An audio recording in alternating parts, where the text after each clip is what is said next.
Live from USC, you're watching Annenberg TV News. I'm a mom and I have a daughter, and I felt like I had to be transparent and vocal about what happened to me to save others. R. Kelly is free tonight after posting $100,000 bail. Good evening, I'm Megan Manata. And I'm Kate Johnston. Kelly faces charges on 10 accounts of sexual abuse. Another alleged victim spoke out today against the R&B singer. I was hurt as a young girl, and I don't want this to continue to happen or to happen to anyone else. Kelly's defense continues to claim the singer-songwriter is innocent. He's certainly hoping to get out of jail. Our position at this point is Mr. Kelly's done absolutely nothing wrong. No one has showed us any evidence that he has done anything wrong. 3 of the alleged victims were minors when they say they were sexually assaulted by Kelly. The singer is now prohibited from making contact with women under the age of 18. The U.S. has imposed sanctions today on Venezuela after violence blocked humanitarian aid from reaching the country over the weekend. Vice President Pence met with Venezuelan opposition leader and interim president Juan Guaido in Colombia and pledged support. Guaido invoked the Constitution and assumed the role after what was being called an invalid re-election of President Nicolas Maduro. Venezuela is an oil-rich country that entered into economic crisis in 2014 when oil prices crashed. Since then, citizens have been experiencing starvation and crime. In 2018, President Nicolas Maduro called for an early election, barring his major political opponents from running. He won with 68% of the vote. Loyalty to the president is split. In Venezuela, Maduro has the support of the country's military, while Guaido has the backing of the government. International support is also divided. Countries like Cuba, Iran, Uruguay, and Russia back Maduro, while most of South America and Western nations support Guaido. While Maduro is still in Venezuela, Guaido left for Colombia to oversee the crossing of international aid at the border. He faces arrest upon a turn. Trump is trending. For the past 24 hours, President Trump has been all over Twitter, creating national headlines 280 characters at a time. We have 3 top national stories you need to know. First off, let's talk about the ultimate subtweet this week. Oil takes a tumble as prices sink more than 3% after President Trump tweeted at OPEC, telling the group prices are too high. This is Trump's first tweet directed toward the organization since December. Crude oil prices have risen 10% per gallon in the last 2 weeks. These rising prices of oil led Trump to tweet OPEC this morning saying, quote, "Oil prices getting too high, OPEC. Please relax and take it easy. World cannot take a price hike. Fragile." President Trump is headed to Vietnam to meet with North Korean leader Kim Jong-un for their second summit on Wednesday and Thursday. The main topic of discussion will be the denuclearization of North Korea. The first summit took place last June, where the 2 leaders signed an agreement to commit to denuclearization. Since then, critics of Trump and Vice President Pence have said that the meeting was unsuccessful since no concrete steps have been made on North Korean side. President Trump tweeted, quote, "Meeting for breakfast with our nation's governors, then off to Vietnam for a very important summit with Kim Jong-un. With complete denuclearization, North Korea will rapidly become an economic powerhouse. Without it, just more of the same. Chairman King will make a wise decision." Trump also went after director Spike Lee after he used his Oscar acceptance speech to mobilize voters for the 2020 election. The 2020 presidential election is around the corner. Let's all mobilize. Let's all be on the right side of history. Make the moral choice between love versus hate. Let's do the right thing. You know I had to get... Trump responded early this morning, tweeting, "Be nice if Spike Lee could read his notes, or better yet, not have to use notes at all when doing his racist hit on your president, who has done more for African Americans than almost any other president." Last night was Lee's first win at the Oscars, and some other first-time winners came from USC. Let's toss it over to our entertainment reporter, Gabby Gonta, who has the scoop on the Academy Awards. Now, I wish Lady Gaga or Bradley Cooper had gone to USC so we could talk all about that performance of Shallow, but we are so proud of our USC alums who met the gold standard last night, winning Best Documentary Short for their film called Period, End of Sentence. I'm not crying because I'm on my period or anything. I can't believe a film about menstruation just won an Oscar. The short film released on Netflix won 13 other awards on the festival circuit, including the Grand Jury Prize and Audience Award at AFI Fest. This is a win for the entire USC Cinematic Arts program who prepared these filmmakers for this moment. Rekha Zatabji and Sam Davis, the cinematographer editor, who did most of the creative work on Period, End of Sentence, didn't make any documentaries while they were in school, but all the skills and training they got in film and television production as a whole, or exactly, what the training that they needed to make this film. John Ottman, who won for Best Editing of Bohemian Rhapsody, also went to the cinema school. Ludwig Göransson even shouted out USC while accepting his Oscar for Best Original Score for Black Panther. Megan and Kate, back to you guys. The keto diet is all the rage right now, but is it as healthy as some people think? A medical emergency at Parkside last night left students in a frenzy. We'll clear up what actually happened. And we're live with Angela Newman, the co-founder of USC's new Multicultural Innovators Association, next. 1 in 6 seniors faces the threat of hunger, and millions more live in isolation. America, let's do lunch. Drop off a hot meal and say a quick hello. Volunteer for Meals on Wheels by donating your lunch break at americaletsdolunch.org. 迷惑ボーイ。ここは何とかしなくちゃ。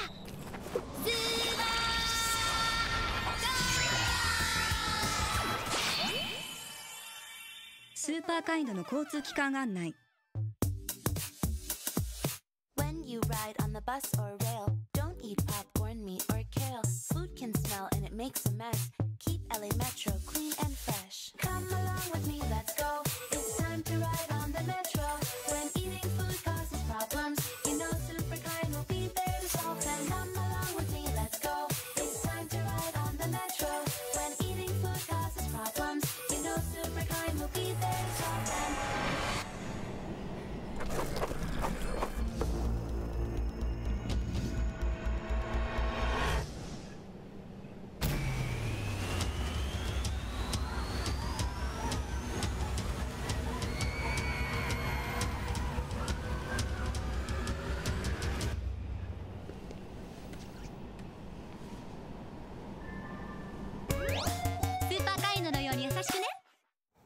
I'm here with Angela Newman. She is a grad student in USC's Iovine and Young Academy and one of the founders of the Multicultural Innovators Association, a new club for students of color in the academy. Thank you so much for being with us today, Angela. Yeah, absolutely. So what motivated you to start this organization? Well, it all started in May of 2018. Where my co-founders and I really were feeling a bit of disconnect because our program is actually online. So we were kind of like, well, what do we have as a space for minorities to really connect on one another and dealing with microaggressions within our program and making sure not only do we have a sense of community within ourselves, but we educate those who are not marginalized so that they also know kind of what we're going through to help society. Yeah. Cool. And what do you think makes your organization unique from the other diversity initiatives here on campus? Yeah, well, we kind of are mirroring design at USC. So our master's degrees focuses on design, business, and technology.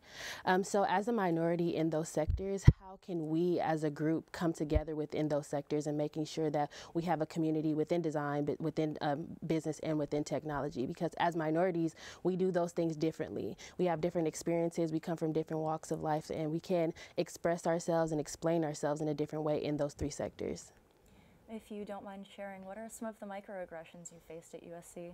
Yeah, I think that it more so has to do with people not necessarily knowing how minorities feel in certain situations, and also how we can possibly solve issues that aren't necessarily normal for other people.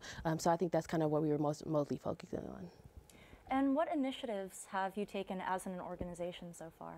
Yeah, so far, being that our program is online, we have a lot of people who are in DC or in Canada. So we have to make sure that we stay online. So all of our meetings and all of our programs are either recorded and live on Zoom. We use Zoom for all of our recordings. So we make sure that we broadcast it to anyone who wants to be there, so to make sure that we are inclusive and not discriminatory to anyone who has to do with not being in the same location as people who are in LA at USC. Yeah. And how do you think your organization will impact USC students?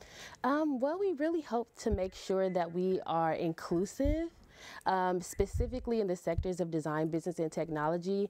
Those are the three positions in our program that really we want to focus on, and make sure that people within those sectors don't feel that they don't have support. And that's kind of our main position. And could you talk a little bit about the benefits of an online community at USC? Yeah, so I also go to the University of Arts London for fashion merchandising and buying. So I'm often on the road or like on a plane or in a different city. So having it online actually makes my experience and my educational experience mobile. And I think that's really beneficial for people who, are getting their master's degree and are, balancing all their sectors of life. Great, and thank you so much again for being with us today. Yeah, absolutely. Back to you, Megan. Thank you, guys. A false active shooter report at USC's Parkside Dining Hall brought officials from DPS and the Los Angeles Police Department to campus yesterday. The report was made after a Parkside employee had a seizure and cut his head, causing confusion and panic. The sight of blood prompted a USC student to make an active shooter report to the LAPD. The officers first responded to Bovard Auditorium before eventually heading to Parkside. Reports say there was yelling and officers with guns entering the dining hall. There were also helicopters spotted above campus. I don't exactly know anything about active shooters. I mean, I know what I'd probably want to do. I don't know what the protocol is, though. I guess I would probably go into my dorm and stay in there. We spoke with DPS Assistant Chief David Carlisle to break down the protocol. Report what you see, but don't speculate. Don't add to the story. Don't embellish. Say just what you see. And once again, if it's on campus or in the immediate area of the university, call the DPS emergency number 213-740-4321. Say what you saw. We'll get there more quickly than the LAPD. Carlisle says in emergency situations, students should first get to safety before and then call DPS before the police. Los Angeles is experiencing the coldest February since 1962. The average temperature is 53 degrees, which is about 6 degrees lower than normal. This could become the first February in 141 years without a 70-degree day. Do you think we'll see any warm days coming up soon, now that spring's almost here? I really hope so. Let's check in with our weather anchor, Trevor Sochocki, for what's in store this week.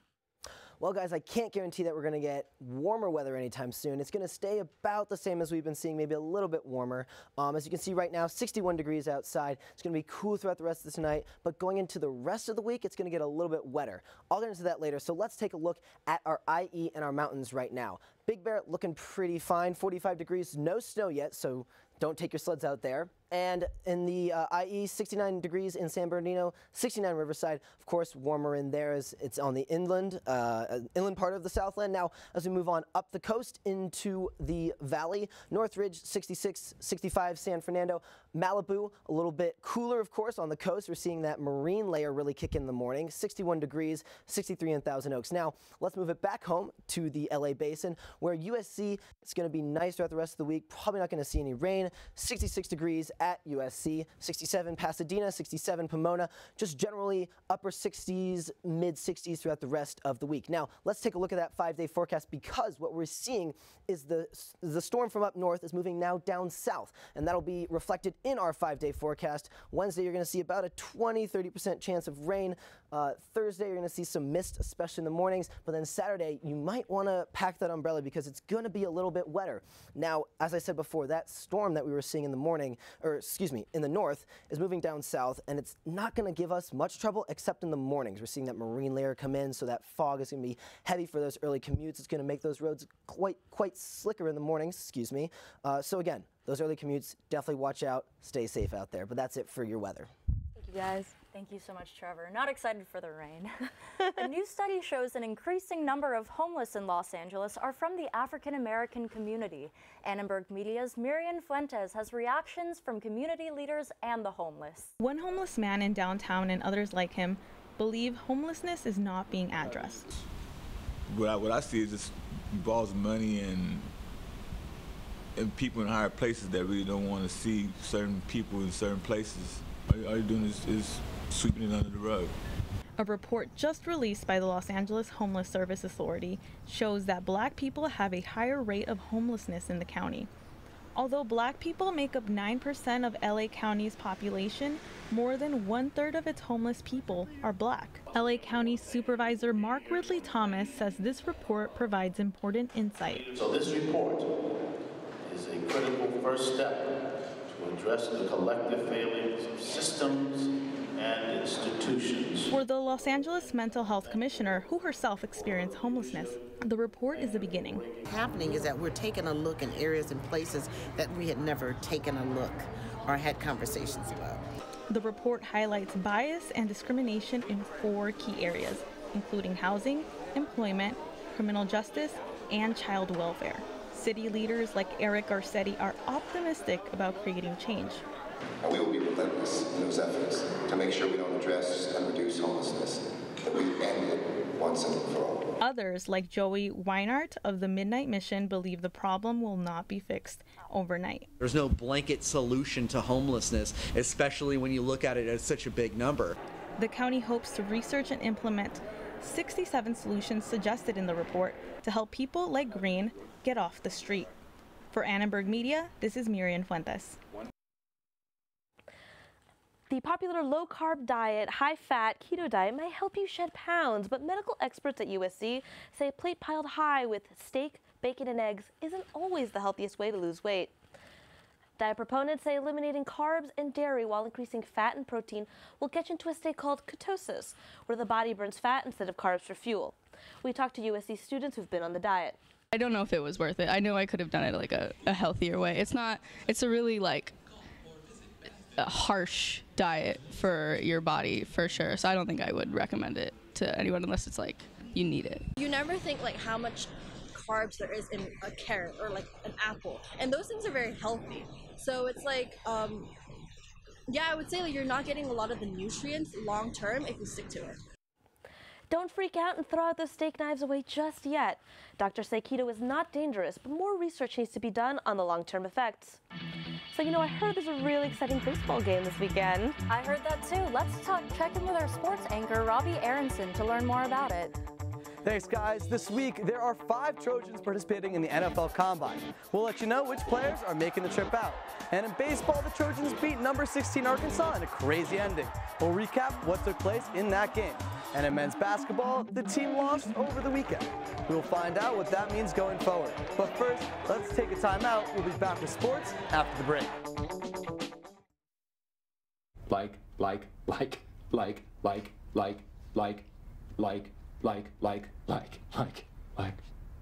Guys, honestly, 5 more minutes. Like.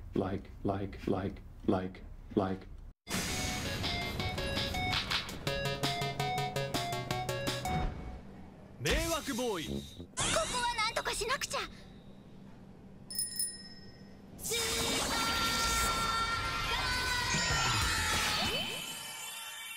スーパーカインドの交通機関案内。I see you blocking the aisle. That's a rude thing to do. This causes problems because people can't get around you. So when you bring your things like bags or luggage, put them in the proper place. That's metro etiquette. When you're on the train, you need to leave some space so we can go about our day. Don't block the doors or block the aisles. That is not okay. You need to leave some space, so can you please get out the way? Leave some room for the rest of us.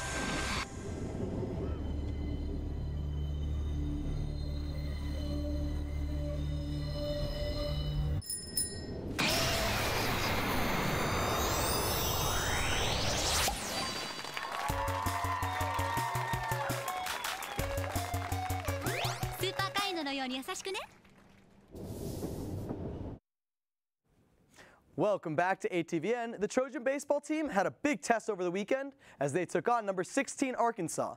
While the Trojans went 1-2 in the series, momentum will be at a high as the last game ended in dramatic fashion.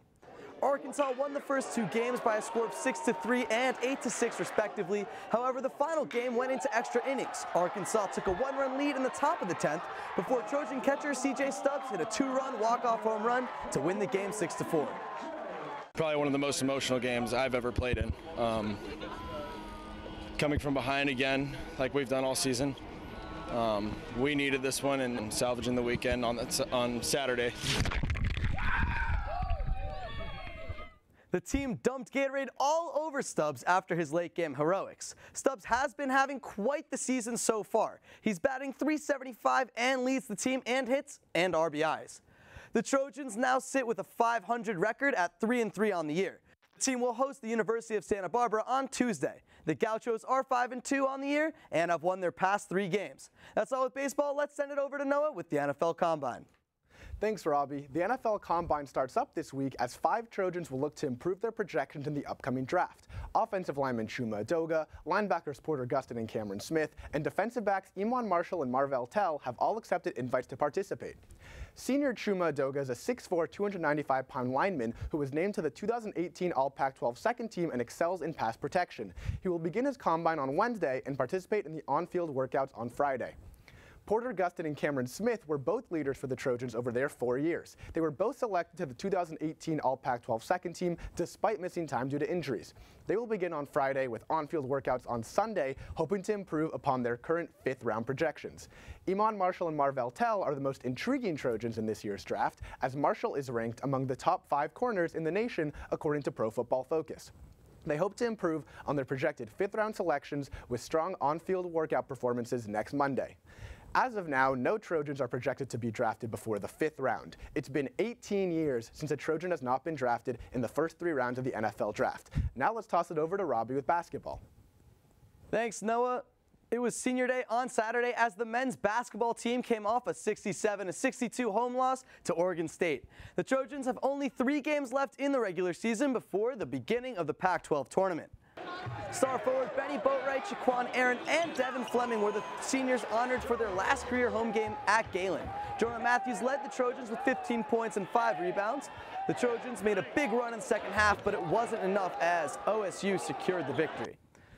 Now, Noah, there's a big crosstown rivalry game against UCLA on Thursday. What can USC do to become victorious in that one? Yeah, so USC is 2-6 on the road this year, but both of those wins came off a fast start. So I think if USC can come out strong with a fast start, and if they can slow down Chris Wilkes and Jalen Hands, I think they'll be able to come home with a big win.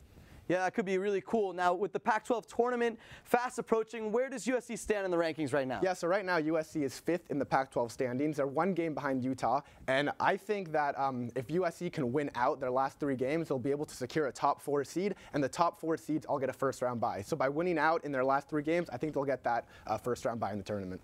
And speaking of those last 3 games, who are the Trojans playing and how is it going to close out the year? Yeah, so they have UCLA, like we said, this week, which is always a big game, and then they play Utah and Colorado. And Utah right now is 4th at 9-6, and USC is 5th at 8-7. So I think that game could potentially be the winner gets the first-round bye. So that'll be a huge game to look for if USC wants to get that first-round bye in the tournament. Appreciate what our seniors have done for us, Shaquan and Benny and Devin. It's tough. The Trojans play in Westwood Thursday at 6 on ESPN. They then finish the season March 7th at Utah and March 9th at Colorado. Now Robbie has more with USC lacrosse. The women of Troy are staying undefeated as they come off another big win against Jacksonville University. We asked some of the players what went well in their 3rd straight victory. So just coming together as a group, especially after the half, taking a deep breath, just telling each other, like, we're going to run the sets, we're going to run it for 30 seconds instead of 10, get the looks that we need, and then soon enough we'll get the wide open look, and I think we stuck to that as a team, and it definitely attributed to our success. Boston College this Thursday. The women of Troy need to keep an eye on star player Sam Apuzzo, who won the Tara Wharton Award last year as a sophomore. With both teams undefeated on the year, it looks to be an intriguing matchup. But that's all we have with sports. Megan and Kate, back to you guys. That sounds so exciting. I mean, I don't know too much about lacrosse, but good for them. Looks like they're killing it out there. It'll be a really good game. Oh my goodness, awesome. Well, you know, USC announced the 2019 commencement speech.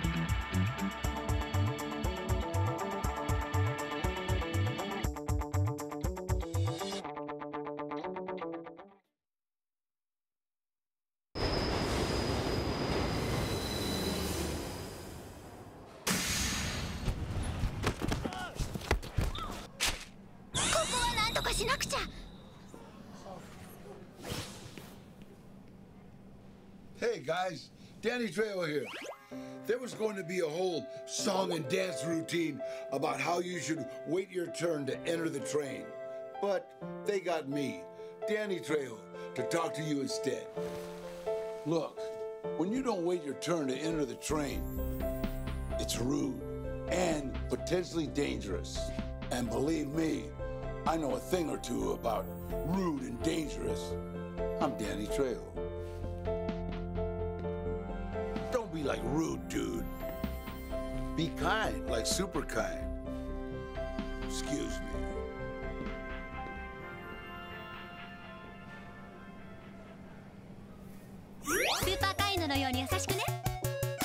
I adopted Bento in 2010 from a shelter. As it turns out, we have very similar personalities. And this cat makes me make art because he's always motivating me to take pictures of him, to draw pictures of him. He just is motivating artistically. It's just that simple. Well, he's my best friend, but a lot of people know him as Keyboard Cat.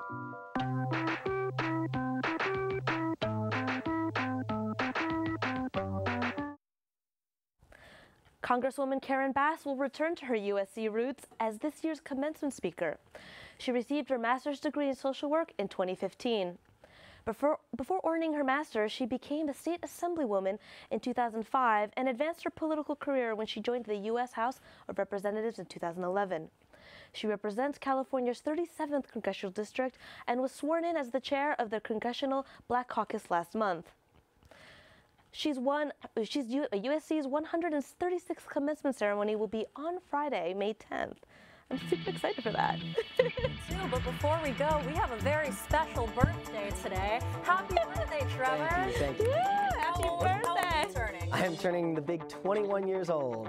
Ooh, yes. Wow. I heard a bunch of oohs. What are the that's for? exciting. Got big plans? Not tonight, but I'll celebrate on Friday with some friends and family. Why not tonight? You know what? Tonight, I'll take a little break. Maybe one drink tonight. Rockin' Riley's. Well, you're allowed now. Thanks for watching Annenberg TV News. From everyone at Annenberg Media, I'm Kate Johnston. And I'm Megan Manata. You can watch us on the web at uscannenbergmedia.com. Good night.